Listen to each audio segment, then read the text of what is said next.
Dan saya harus jelaskan dulu menyangkut dengan LPG supaya tidak ini. Biar ini jelas, kita persilakan kepada Pak Menteri. Nanti yang lain-lain kita bisa bicarakan setelah ini. Baik, pimpinan dan Bapak Ibu anggota Dewan yang saya hormati, menyangkut dengan LPG, kami sebenarnya bermaksud untuk bagaimana melakukan penataan aja. Tidak ada maksud lain. Tapi kalau Bapak Ibu setuju untuk tidak kita lakukan penataan, ayo. Nggak apa-apa. Jadi kalau Bapak-Bapak setuju untuk tidak usah melakukan penataan dengan pola yang seperti ini, nggak apa-apa, kita nggak usah tata, kita jalan aja apa adanya. Kita setuju nggak? Kalau setuju, sepakati. Kalau nggak apa-apa, saya akan sampai kepada Presiden. Tadi PDI Perjuangan sudah setuju, Pak. Gimana? PDI Perjuangan sudah setuju. Tinggal Bapak tanya sama fraksi yang lain. Nggak, artinya, saya mau sampaikan ini beban berat juga. Tapi ini adalah keberanian kita untuk membuat keputusan.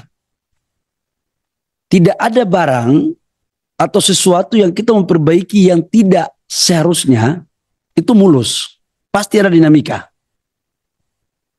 Tapi dinamika ini pilihannya kita mau memperbaiki atau tidak.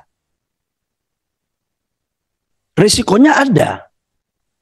Dan yakinlah, insya Allah apa yang kita lakukan ini untuk kebaikan. Karena apa? Ini barang nggak ada yang langka, semua stok ada. Stok LPG untuk 3 bulan ke depan itu lengkap ada. Cuman distribusinya saja yang sekarang dari pengencer, saudara-saudara saya pengencer ini penting. Saya setuju sama teman-teman bahwa mereka ini juga butuh lapangan pekerjaan. Setuju saya. Saya pernah jadi pengusaha UMKM kok, pernah jual kue saya. Saya nggak pingin juga mereka itu susah. Tapi saya juga tidak pingin mereka di apa ya?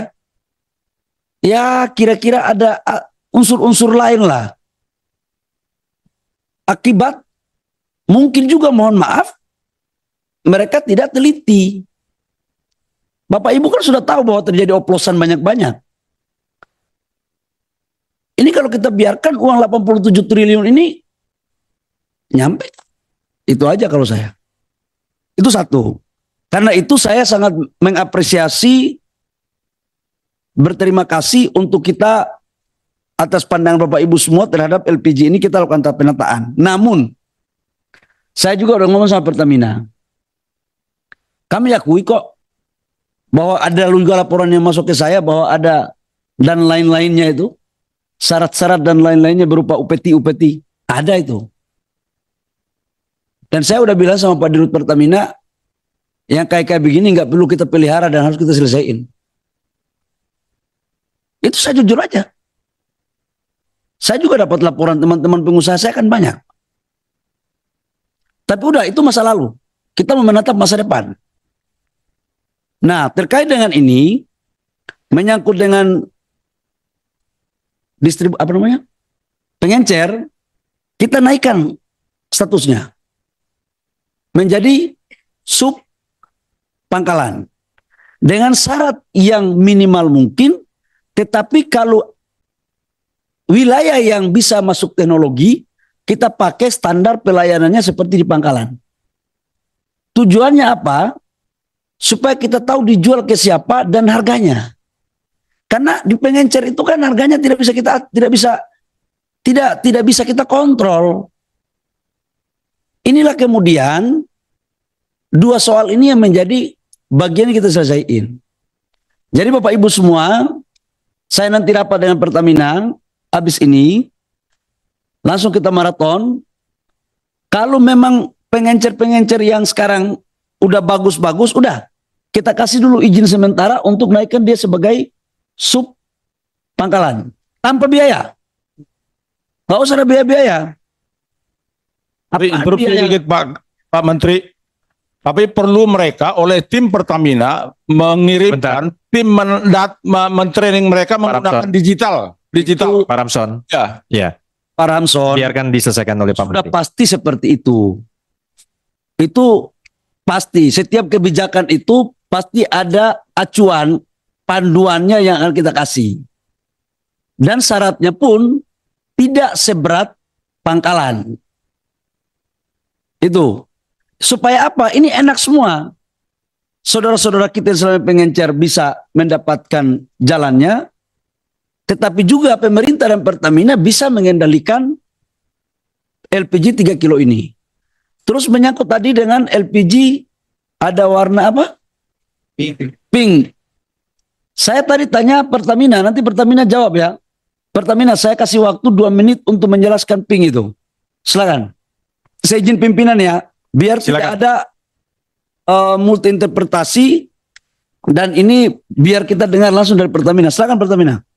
Baik, pimpinan Komisi 12, Bapak Ibu anggota Komisi 12, Bapak Menteri, Bapak Ibu sekalian, pada kesempatan ini kami menyampaikan bahwa pada saat ini Pertamina hanya menjual untuk yang non subsidi hanya kemasan 5,5 kilo dan 12 kilo. Jadi tidak ada 3 kilogram yang berwarna pink yang non subsidi. Itu pernah ada pada tahun 2018 ketika sedang melakukan uji pasar, dan itu juga hanya dilakukan selama 6 bulan, yaitu 2.000 tabung di Jakarta dan 1.000 tabung di Surabaya, untuk melihat pasar kepada kalangan menengah yang tentunya tidak disubsidi dan mendapatkan ukuran yang jauh lebih kecil. Namun itu adalah tahun 2018, sehingga kami sampaikan berita itu adalah berita hoax. Yang kedua, Pak Menteri izin menambahkan juga, tentunya Pertamina adalah aset bangsa yang kita banggakan juga semua. Untuk itu, apabila ada kegiatan atau praktek-praktek yang berlangsung di Pertamina yang tentunya mencari keuntungan dengan harus membayar dengan biaya-biaya tertentu, mohon untuk dilaporkan, akan kita sikat habis, Pak. Terima kasih. Ketua.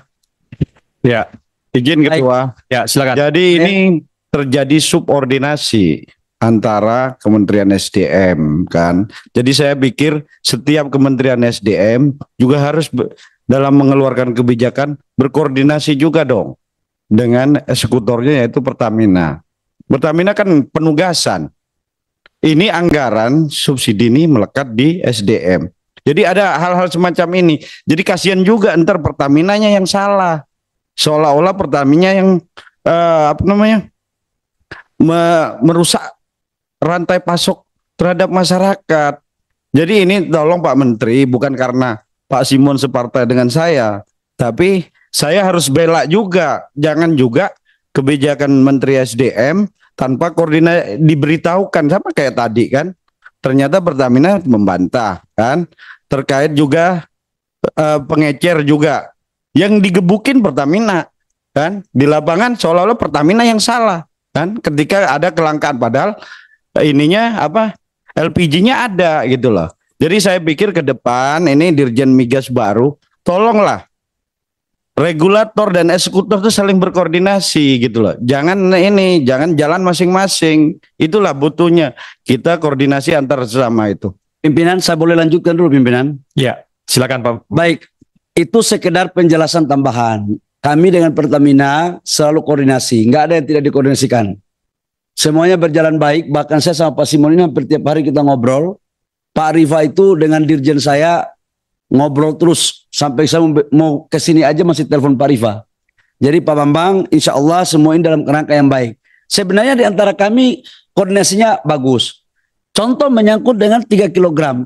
Memang Pertamina nggak pernah mengeluarkan, itu 2018. Tapi ini kan seolah-olah bahwa ada. Nah jawabannya seperti apa, teman Bapak Ibu semua udah tahu. Bahwa memang ada yang tidak nyaman ketika kita mau tertibkan proses untuk pendistribusian daripada pengencer. Tapi kita sayangi, kita hormati pengencer, dan pasti kita akan memberikan yang terbaik untuk rakyat kita. Yang berikut menyangkut dengan DMO. DMO kami setuju, Pak, tapi DMO itu saya pikir kalau masuk di undang-undang, karena intinya itu kan DMO itu kan harga. Jadi saya pikir itu bisa dibicarain aja, nggak ada masalah. Menteri, izin Pak Pimpinan. DMO itu bukan harga Pak, tapi kuota. Kalau harga IPO, gitu ya? Ya, IPO, ya. saya pikir biar Pak Menteri menyelesaikan. Ya, silakan Pak Menteri diteruskan. Maksud saya adalah kalau DMO itu kan alokasi. Sekarang ini kan 100% dari total produksi diwajibkan 25% untuk DMO dalam negeri. Di mana DMO dalam negeri ini salah satu diantaranya adalah PLN. Kalau menyangkut DMO nggak ada masalah. Semua perusahaan mau pasok kepada PLN. Masalahnya adalah begitu masuk di PLN dihargai dengan harga di bawah harga pasar. Itulah maksud saya harga itu.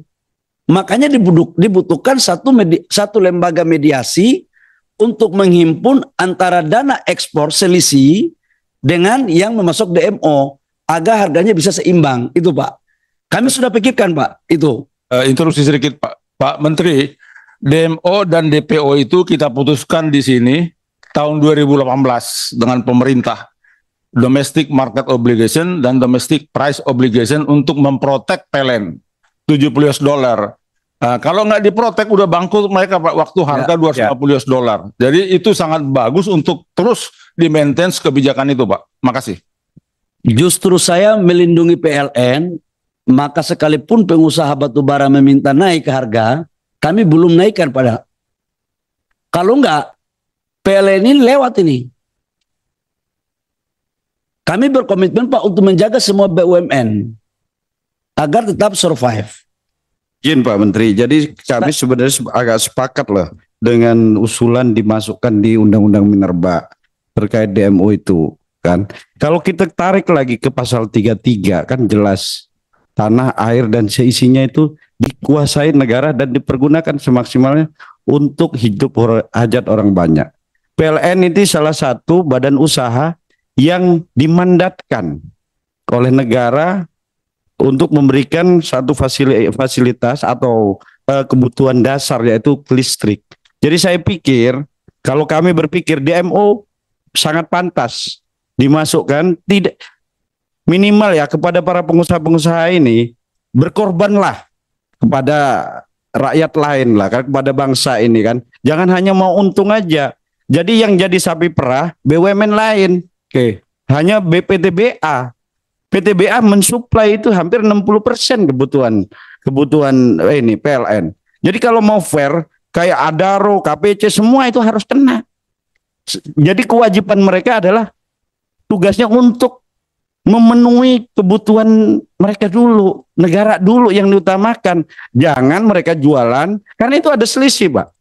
Mereka yang penting jualan di dalam negeri, memenuhi kuota DMO. Tapi negara sendiri dalam hal ini PLN keteteran, yang dijadiin sapi perah siapa? PTBA. Bukan kami ini. Satu sisi kita pengen ada pemasukan negara tinggi, tapi satu sisi dibebankan dari kantong kanan kantong kiri. Sedangkan kantong pengusaha dibiarin, kan? Mereka enak-enak aja jual ke smelter kan, jual ke pabrik-pabrik swasta. Yang penting itu masuk dalam DMO, kan? Mereka itu harganya contoh, itu ada selisih $20 kan. Kalau dijual ke swasta lain, semen-semen swasta apa, itu harganya 90. Kalau ke PLN 70, ya mereka lebih milih ke yang 90. Jadi saya pikir kita harus gugah. Kalau kita gugah baik-baik, nggak bisa kita masukkan di dalam undang-undang. Di dalam undang-undang kita pastikan bahwa wajib DMO itu untuk pemenuhan kebutuhan negara dulu, gitu. Mungkin Pimpinan, Silakan kasih pendapat ya pimpinan dengan apa yang disampaikan pimpinan dari tadi. Begini, saya pikir tadi Pak Bambang sudah banyak menjelaskan, saya pikir udah clear. Biar ini berjalan, biar Pak Menteri menyelesaikan. Setuju ya? Setuju ya? Silakan. Baik, pimpinan, yang berikut adalah menyangkut dengan kalau kasus ilegal, mining, drilling, saya setuju sama Pak Pimpinan bahwa harus ada segera Dirjen Gakum, dan alhamdulillah sudah keluar persetujuannya dan tidak waktu lama lagi Dirjen Gakum akan mulai kita aktifkan dengan strukturnya. Udah keluar, kemarin udah keluar. Memang selama ini salah satu yang membuat kenapa optimalisasi kerja kementerian dalam rangka pengawasan terhadap illegal mining dan drilling ini tidak bisa dilakukan dengan cepat karena memang instrumen kita yang kurang lemah. Jadi sekarang udah bagus Pak Sugeng. Sekarang di apa namanya? Mohon maaf, bahasa lidah Papua itu kalau kena Pak Sugeng ini pakai NG-nya rasanya sama gitu, pas masuk gitu. Jadi urusan Dirjen Gakum udah selesai. Sekarang kita tinggal masuk pada proses tahapan lelang untuk strukturnya. Izin Pak Menteri, Yang tadi yang satu sedikit saja Pak Menteri. Komitmen Menteri SDM terkait vonis bebas 1 triliun emas itu Belum selesai saya ngomong, Pak.